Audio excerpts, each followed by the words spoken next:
Hey, regular nigga TV back at it. Hey, today I'm gonna come to y'all, man, with a little piece of the beginning of the Willie Lynch letter, man.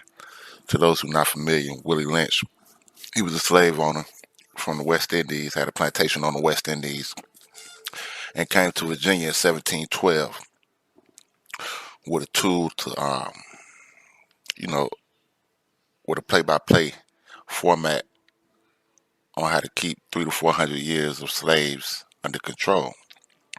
And I just want to read a little piece of this. It's Black History Month.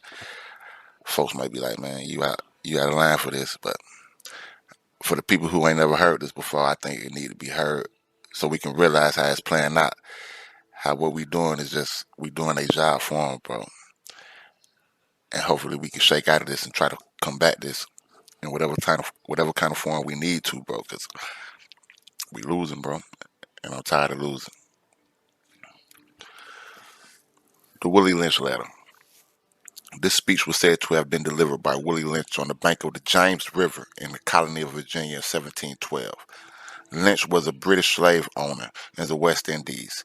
He was invited to the colony of Virginia in 1712 to teach his methods to slave owners there. He begins, "Greetings, gentlemen. I greet you here on the bank of the James River in the year of our Lord, 1712. First, I shall thank you, the gentlemen of the colony of Virginia, for bringing me here. I am here to help you solve some of your problems with your slaves. Your invitation reached me on my modest plantation in the West Indies, where I have experimented with some of the newest and still the oldest methods for control of slaves.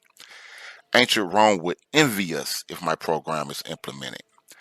As our boat sailed south on the James River, named for our illustrious king, whose version of the Bible we cherish, I saw enough to know that your problem is not unique.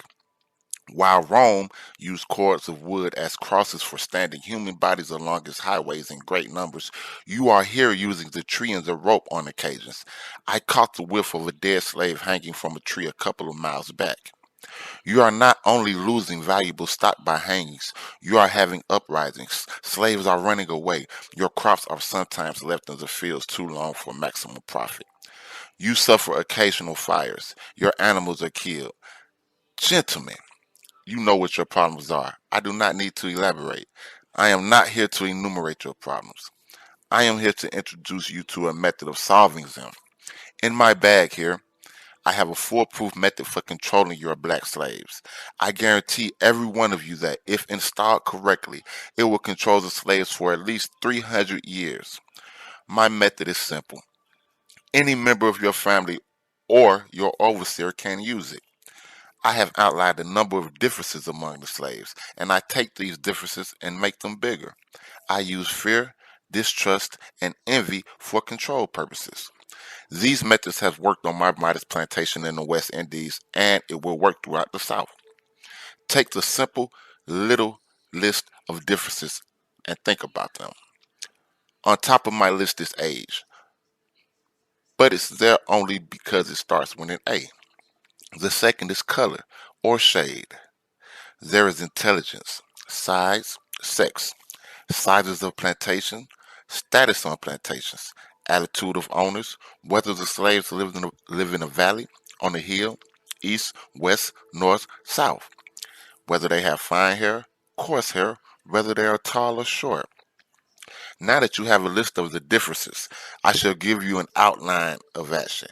But before that, I shall assure you that distrust is stronger than trust, and envy stronger than adulation, respect, or admiration. The black slave, after receiving this indoctrination, shall carry on and will become self-refueling and self-generating for hundreds of years, maybe thousands. Don't forget, you must pitch the old black male versus the young black male. The young black male versus the old black male. You must use the dark-skinned slave versus the light-skinned slaves. And the light-skinned slaves versus the dark-skinned slaves. You must use the female versus the male and the male versus the female. You must also have white servants and overseers who distrust all blacks. But it is necessary that your slaves trust and depend on us. They must love, respect, and trust only us. Gentlemen, these kits are your keys to control. Use them. Have your wives and your children use them. Never miss an opportunity. If used intensely for 1 year, the slaves themselves will remain perpetually distrustful. Thank you, gentlemen. And then they have the first part in bold black writing, Let's Make a Slave. I'm going to get back to that on part 2. But did you really just hear that though? Like, when I was little, I'm from the east side of the A, right? I'm from Decatur.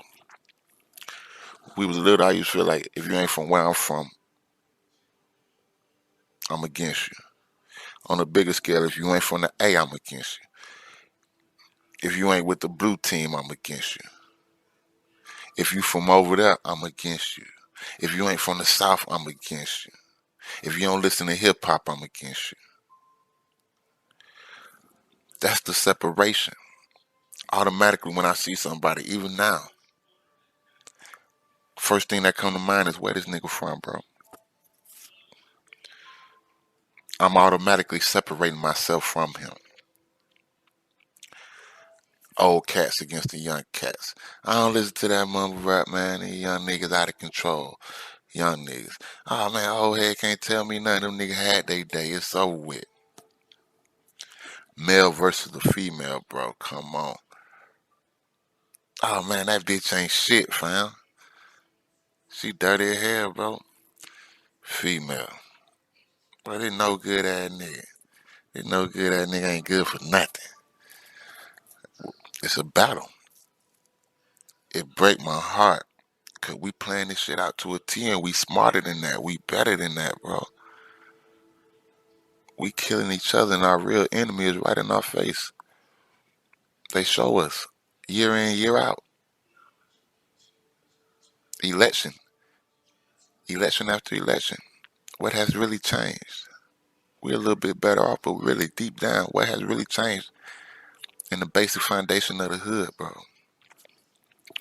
Regular Nigga TV, man. Part 1 of the Willie Lynch letter, man. Y'all go look this up. It's on the internet, man. Some people say it's real, some people say it's fake. Me personally, I believe it's a real letter. Y'all go check this out for yourselves, man. I'm gonna come back with part 2 a little bit later on, bro. Much love, man. Respect, man.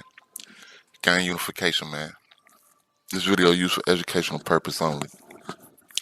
Research purposes, all that YouTube shit. Hey, man, y'all please like and subscribe, man. I appreciate it, man. I appreciate all the support, man. One love.